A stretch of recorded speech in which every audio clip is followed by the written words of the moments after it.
I'm on it. What's new, guys? It's Mrs. Klein. And Mr. Creighton. We're here with your second podcast, the Counter Reformation and the Impact of the Reformation. After the Reformation, the Catholic Church was down, but certainly not out. Millions of faithful followers remained loyal. They continued to recognize the Pope as their leader and trusted the priest's interpretation of the Bible. But church officials knew that to keep their members and bring Protestants back into the fold, they had to stop the spread of Protestantism. To do that, they had to make some changes.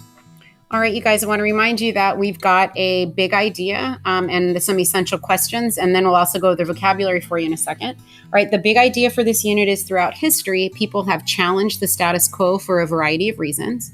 And the first essential question is, at what point do people begin to speak out against authority? The second question, how do events, religious conflict, divide societies? Why do people or groups of people challenge the status quo? Our final essential question, how do people respond to criticism? All right, you guys, here are the key terms, vocab words that you're going to be responsible for this lesson. They are Counter Reformation, Council of Trent, heresy, Jesuits, missionaries, and nation states. And don't forget that when you hear this sound, you know you've heard a vocabulary term. All right, we'll be focusing on reform from within. The main idea, reforms in a new religious order established during the Counter-Reformation helped strengthen Catholicism. The question I want you guys to be thinking about, what were some of the methods used during the Counter-Reformation to stop the spread of Protestantism? The changes the Catholic Church made were part of the movement called the Catholic Reformation, sometimes also called the Counter Reformation. In this, use of the word counter means against. A meeting of church officials and scholars summoned by the Pope in 1545 was a key element of the movement. The meeting, which came to be known as the Council of Trent, met for 26 sessions over 18 years, mostly in the northern Italian city of Trent. During that time, the council worked to define Catholic beliefs and practices and to determine how the church needed to change. Council members also sought to clarify how Catholicism differed from Protestantism. For example, while Protestants believed that the Bible could be understood directly by individuals, the church taught that it must be interpreted and understood in light of tradition. To make sure Catholics didn't stray from their faith, the church also established a Roman Inquisition. Like the Spanish Inquisition discussed in the previous chapter, the Roman Inquisition used harsh methods, including torture, to force confession and punish heresy, or a denial of church teachings. Protestants were, of course, considered to be guilty of heresy. In addition, church officials created a list of books they objected to.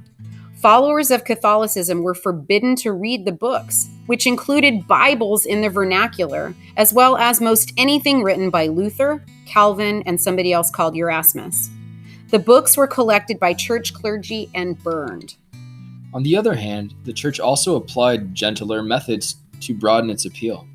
It built new, larger churches to hold more worshipers.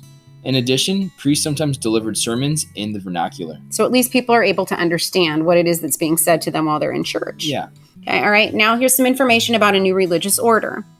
The struggle to revive Catholicism was aided by the development of a new religious order called the Society of Jesus, whose followers were known as Jesuits.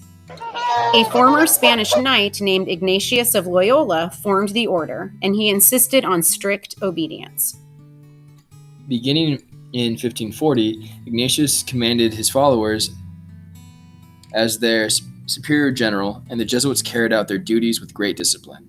They also took vows of poverty and obedience, promising to fight for the greater glory of God. From the start, the Jesuits' purpose was to obey the Pope and go wherever he thought they were most needed. In time, this meant establishing schools and universities throughout Europe and the world. The Jesuits provided a good education to thousands of men and inspired many to dedicate their lives to the church.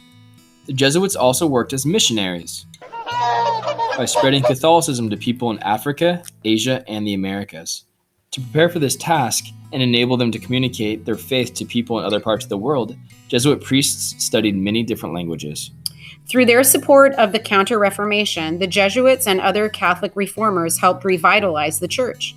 By the end of the 1500s, the church had regained much of its power. The church was ready to play an important role in the coming century. All right, you guys, you should be able to answer this question.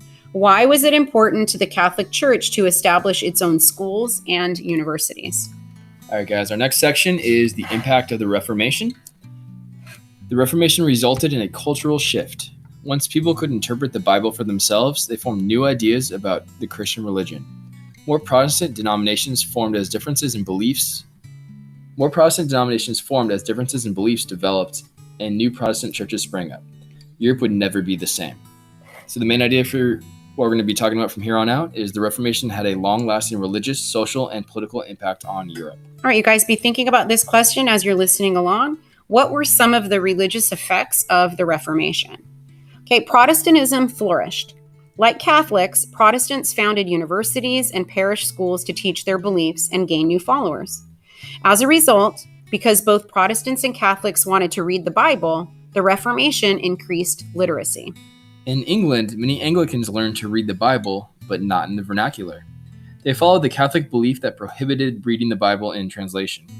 However, reformer William Tyndale believed that Anglicans should reject all Catholic beliefs and practices, and so began to prepare an English translation of the New Testament. Tyndale completed his work in Germany. In time, however, Catholic officials there arrested and executed him for his beliefs. Wow. Here's some information on political effects. The Reformation had both positive and negative political effects. On the positive side, the Reformation influenced the development of democracy and federalism. Protestants who formed a church sometimes governed it themselves. This practice would later encourage religious groups immigrating to the English colonies to form a government with equal and fair laws, an early step toward democracy. In addition, Calvinist churches sometimes allowed church members to share power with the clergy. This practice represented an early form of federalism in which power is shared, like that between a national government and state governments. On the negative side, the Reformation led to widespread warfare in Europe. In the years after Luther published the 95 Theses, religious wars erupted within countries and between them. The 30 Years' War, for example, started as a conflict between Catholics and Protestants in Central Europe. The war, which lasted from 1618 to 1648, devastated the German states, killing an estimated 7 million people. Wow, that's a lot of people. That is. Although the Catholic Church had partly recovered from the Reformation, its power in Europe would come to be challenged by powerful kings. These kings worked to bring all of the people within their territory under a unified rule. As a result, powerful modern nation-states began to emerge with their own independent governments and populations united by a shared culture, language, and national pride. The Catholic Church would also face challenges from another source. Scientists influenced by humanism would begin to question accepted views, including those of the Church. Their discoveries would change the way people looked at the world. The question you guys should be able to answer right now: what led to the rise of nation-states? Okay, you guys, don't forget that we're going to have that vocabulary podcast quiz. The words that you are responsible for this time are Counter Reformation, Council of Trent, heresy, Jesuits, missionaries, and nation states. All right, guys, sleep well. Don't forget,